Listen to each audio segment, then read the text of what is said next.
نہ کوئی غم کرو نہ خوف، خوشیاں مناؤ جنت کی جس کا تم سے وعدہ کیا گیا تھا۔ اللہ کی ربوبیت پر اطمینان جب انسان کو ہو جاتا، میرا رب اللہ ہے، ربی اللہ، انسان کے لیے نہ کوئی کھٹکا، نہ کوئی خطرہ، نہ کوئی خوف، نہ کوئی حزن۔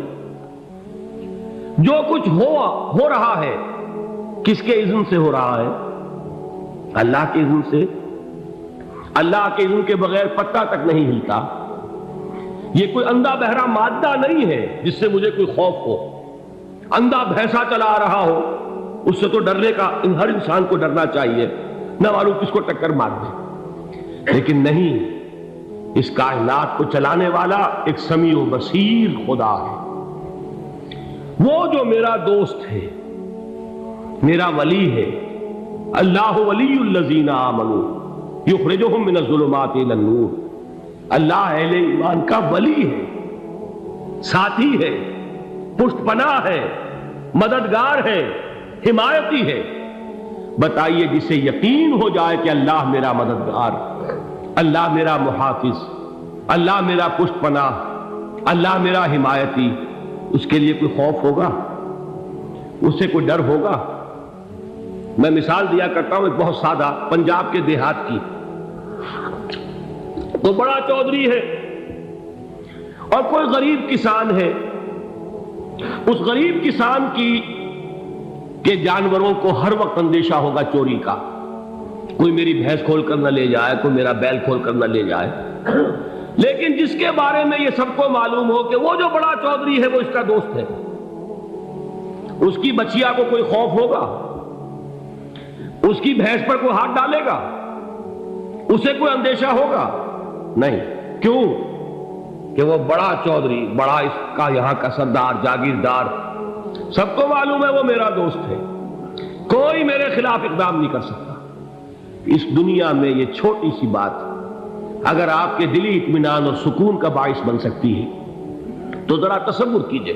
میں لفظ تصور استعمال کروں گا صرف اس لیے کہ اس کا ہم جس کو کہتے ہیں ادراک اور شعور کر نہیں سکتے، اگر کے ساتھ کر سکتے۔ اگر یقین ہو کہ اللہ میرا مددگار اور یقین ہو کہ اللہ ہر آن میرے ساتھ ہے، پھر کوئی خوف؟ کس کا خوف؟ کوئی شے اللہ سے بالا تر ہے؟ کوئی قوت اس سے زیادہ طاقتور ہے؟ کوئی اس کے ارادے کو بدلنے والا ہے؟ کوئی اس کی مشیت کے آڑے آنے والا ہے؟ یہی بات ہے جو حضور نے فرمائی، یہ ایمان کا حاصل ہے لب لباب،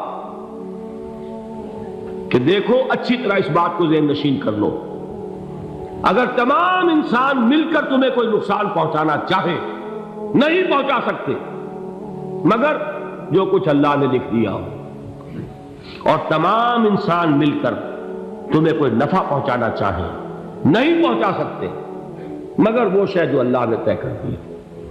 آپ پھر میں کہوں گا ذرا طاری کیجئے، اسے فرض کیجئے، اسے سوچئے۔ اگر اس حدیث پر ہمارا دل ٹھکا ہوا ہو تو کسی سے ڈر ہوگا؟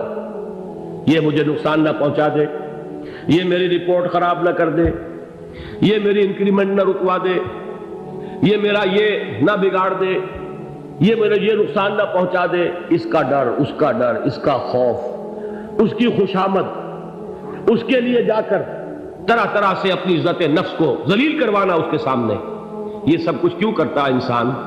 جب سمجھتا ہے کہ اس کے ہاتھ میں میرا کوئی نفع ہے، اس کے ہاتھ میں میرے لیے کوئی ضرر ہے، یہ مجھے کوئی غضب پہنچا سکتا ہے، یہ مجھے کوئی نقصان پہنچا سکتا ہے، یہ میرا کوئی کام بنا سکتا ہے، یہ میری کوئی ضرورت پوری کر سکتا ہے، اسی کا نام شرک ہے۔ جہاں آپ نے یہ سمجھا کہ غیر اللہ کے اندر کوئی طاقت موجود ہے، وہی شرک ہے۔ بتوں سے تجھ کو امیدیں، خدا سے نو امیدی، مجھے بتا تو صحیح اور کافری کیا ہے؟ شرک تو یہ ہے۔ جس پر بھی تمہیں یہ خیال ہے، کلمہ ہے یہ کلمہ سوم، لا حول ولا قوت الا باللہ، ذرا اس پر دل کو کبھی اگر آپ تصور کریں، پھر فرض کریں، دل ٹھک جائے اس پر، کوئی طاقت نہیں۔ یہی بات تھی جو شیخ عبد القادر جیلانی رحمۃ اللہ علیہ نے اپنی وصیت میں اپنے بچے سے کہی۔ 11ویں دینے والے ہیں، لیکن حضرت شیخ عبد القادر جیلانی کی وصیت اور تعلیمات کو کتنے لوگ ہیں تم جانتے ہو؟ یہ جن مقامات تک پہنچے ہیں وہ کس چیز کی بدولت پہنچے؟ انہوں نے جو پیغام دیا وہ کیا تھا؟ اے میرے بچے، جس طریقے سے قرآن مجید میں حضرت لقمان کی نصیحتیں جو ہے نقل کر دی گئی ہیں، میں یہ عرض کروں گا بالفرض اگر قرآن حضرت عبد القادر جیلانی کے بعد نازل ہوا ہوتا تو شیخ عبد القادر کی یہ نصیحتیں بھی قرآن میں درج ہوتی۔ اتنی اونچی نصیحتیں ہیں۔ اے میرے بچے، اس حقیقت کو ذہن نشین کر لے، لا فاعل فی الحقیقت ولا مؤثر الا اللہ۔ اس کائنات میں نہ کوئی فاعل حقیقی ہے نہ مؤثر حقیقی ہے سوائے اللہ۔ کسی شے میں کوئی تاثیر نہیں اگر اللہ نہ چاہے۔ آگ جلا نہیں سکتی اگر اللہ نہ چاہے، پانی ڈبو نہیں سکتا اگر اللہ نہ چاہے، زہر ہلاک نہیں کر سکتا اگر اللہ نہ چاہے، کوئی چیز فائدہ نہیں پہنچا سکتی اگر اللہ نہ چاہے۔ تو در در پہ کیوں سر جھکاتے ہو؟ در در پر کیوں جبیں سائی کرتے ہو؟ سب کے سامنے کیوں ہاتھ پھیلاتے ہو؟ ایک اللہ سے مانگو، ایک اللہ کے سامنے زمین پر اپنی جبین رکھو۔ لا فاعل فی الحقیقت ولا مؤثر الا اللہ۔ نظر آتا ہے ہمیں کہ پانی پیاس بجھا دیتا ہے، پیاس بجھانے کی صلاحیت پانی میں نہیں ہے، اللہ کے اذن سے۔ کھانا بھوک مٹا دیتا ہے، بھوک مٹانے کی صلاحیت کھانے میں نہیں ہے، اذن رب میں ہے۔ دیکھیے یہی یقین تھا حضرت موسیٰ علیہ السلام کا واقعہ یاد کیجئے۔ سامنے سمندر آ گیا ہے، قوم دیکھتی ہے پیچھے کہ گرد و غبار کا طوفان ہے۔ معلوم ہوا کہ فرعون اپنے لشکر سمیت آ گیا۔ لشکر جب چلتا تھا تیز رفتاری کے ساتھ تو گرد و غبار کا جو طوفان اٹھتا تھا اس کا تصور کیجیے، اور لمحہ بلمحہ وہ قریب آ رہا ہے۔ پوری قوم نے کیا کہا؟ اے موسیٰ انا لمدرکون، اے موسیٰ ہم کو پکڑے گئے۔ قرآن مجید نے تو یہاں وہ باتیں نہیں لکھی ہیں، لیکن تورات میں یہ درج ہے کہ بنی اسرائیل جھگڑنے لگے، دست و گریبان ہو گئے موسیٰ کے ساتھ۔ موسیٰ نے یہاں مروایا لا کر، اس سے تو ہم ہی بہتر تھے، وہاں کھانے کو ملتا تھا، زندگی تو تھی، بیگار ہم کر رہے تھے، موت تو نہیں تھی۔ اب جو کچھ ہوگا اس کا تصور کرو، جس طریقے سے ہمارے ٹکڑے اڑائے جائیں گے۔ تو لڑ رہے ہیں حضرت موسیٰ علیہ السلام سے۔ یہ تورات کی تفصیل ہے، قرآن میں صرف اتنا آیا ہے، پریشان ہو کر انہوں نے کہا انا لمدرکون، موسیٰ ہم کو پکڑے گئے۔ اس وقت موسیٰ کا جواب کیا ہے؟ کلا ان معی ربی سیہدین، نہیں، میرے ساتھ میرا رب ہے، وہ راستہ دے گا۔ بتائیے کہاں راستہ نظر آ رہا ہے؟ یہ ہے ایمان بالغیب۔ راستہ نظر نہ آئے تب اللہ پر یقین ایمان ہے۔ جیب میں پیسے ہوں اور تب دل کو اطمینان ہے تو ایمان کس پر ہوا؟ پیسے پر، اللہ پر نہیں۔ جب وسائل و ذرائع نہ ہو اور پھر یقین ہو کہ اللہ مسبب الاسباب ہے، وہ اسباب کا پابند نہیں ہے، وہ اسباب کا محتاج نہیں ہے، اسباب اس کے محتاج ہے۔ اگر یہ یقین ہے تو اللہ پر ایمان ہے، یہ نہیں ہے تو تمہارا ایمان اسباب پر ہے، وسائل پر ہے، ذرائع پر ہے، مادیات پر ہے، اللہ پر نہیں۔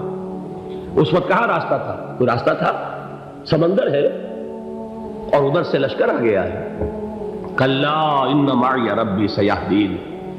اب دیکھیے ایمان کہہ دینا آسان ہے، ہوا معکم اینما کنتم، جہاں کہیں بھی تم ہوتے ہو اللہ تمہارے ساتھ ہوتا ہے، لیکن اس کا یقین قائم ہو جائے تو زمین و آسمان کا فرق واقع ہو جائے۔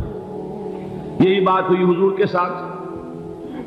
غار ہے، چھپے ہوئے ہیں محمد رسول اللہ اور آپ کے وہ یار غار ابو بکر صدیق رضی اللہ تعالی عنہ۔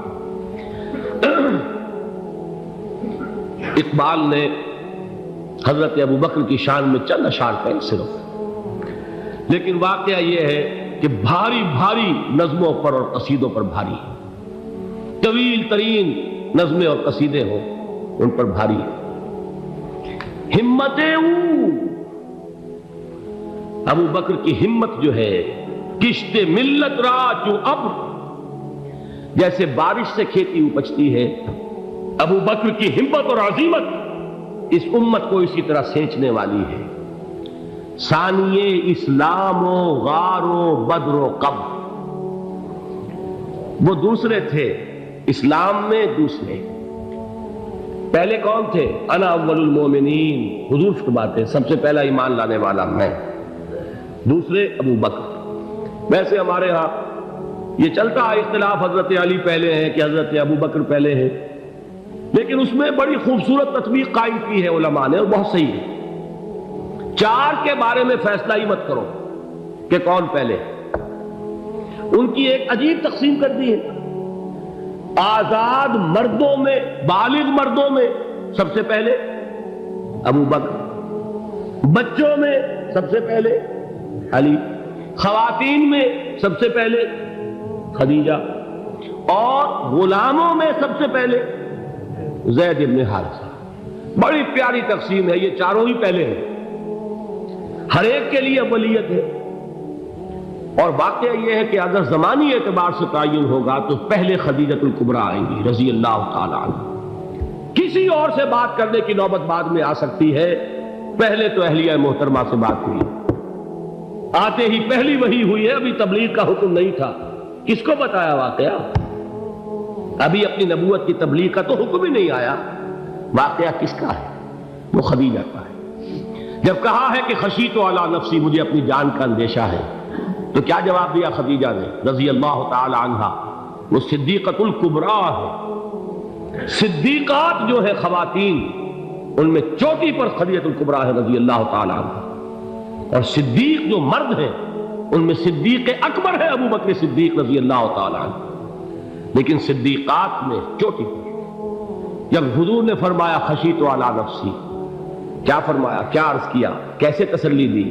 نہیں نہیں، اللہ آپ کو ضائع نہیں کرے گا، آپ غریبوں کے ہمدرد ہیں، آپ مساکین کے تکالیف رفع کرنے والے ہیں، آپ بیواؤں کی سرپرستی کرتے ہیں، آپ مسافروں کی خدمت کرتے ہیں، اللہ آپ کو ضائع نہیں کرے گا۔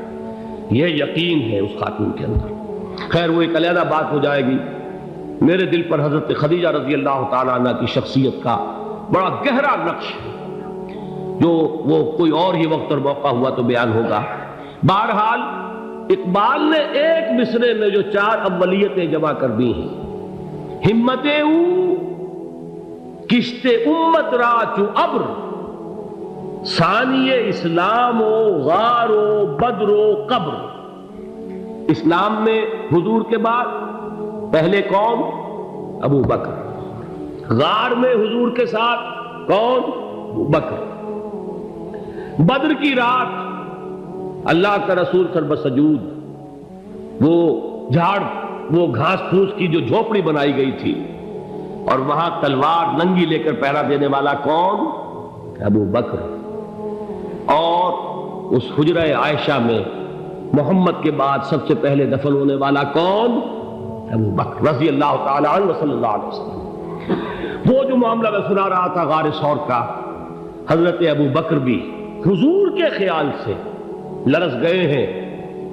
آپ کو یاد ہوگا کہ جا کر پہلے تمام جتنے سوراخ تھے انہیں بند کیا ہے، ایک سوراخ رہ گیا تھا جس کو بند کرنے کے لیے کوئی کپڑا نہیں تھا، وہاں اپنی ایڑی رکھی ہے، تب کہا ہے حضور سے تشریف لائیے، اور اپنے زانو پر حضور کو لٹایا ہے، اور وہاں کسی موذی جانور نے کاٹا ہے، حضور کی آنکھ لگ گئی تھی، اس وقت اس بل کے اندر جو بھی بچھو ہے کیا ہے واللہ عالم، اس نے کاٹا ہے، اس کی تکلیف کی وجہ سے ابو بکر کی آنکھوں سے آنسو ٹپک گئے، حضور کے چہرے مبارک پر پڑے ہیں، تو حضور جاگے ہیں، معاملہ کیا ہے؟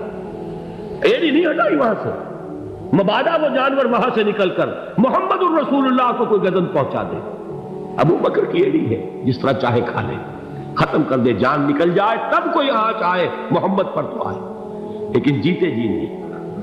وہ ہے ابو بکر۔ حضور کے خیال سے اس وقت حضور نے پھر اپنا لعاب دہن لگایا ہے، اور اس سے پھر آپ کی تکلیف ختم ہوئی۔ جیسے خیبر میں حضرت علی کی آنکھ دکھ رہی تھی، اس کو جو شفا حاصل ہوئی ہے وہ بھی حضور کے لعاب دہن سے ہوئی۔ تو بہرحال اس وقت انہوں نے کہا ہے کہ اے نبی یا رسول اللہ، اگر اس وقت ان میں سے کسی نے غیر ارادی طور پر بھی اپنے قدموں کی طرف جھانک لیا تو پکڑے جائیں گے، کیا جواب تھا اللہ کے رسول کا؟ لا تحزن ان اللہ معنا، اللہ ہمارے ساتھ ہے، کیوں گھبراتے ہو ابو بکر؟ یہ ہے ایمان باللہ، میرا مالک اللہ، میرا رازق اللہ، میرا محافظ اللہ، میرا مددگار اللہ، میرا پشت پناہ اللہ، میرا دوست اللہ۔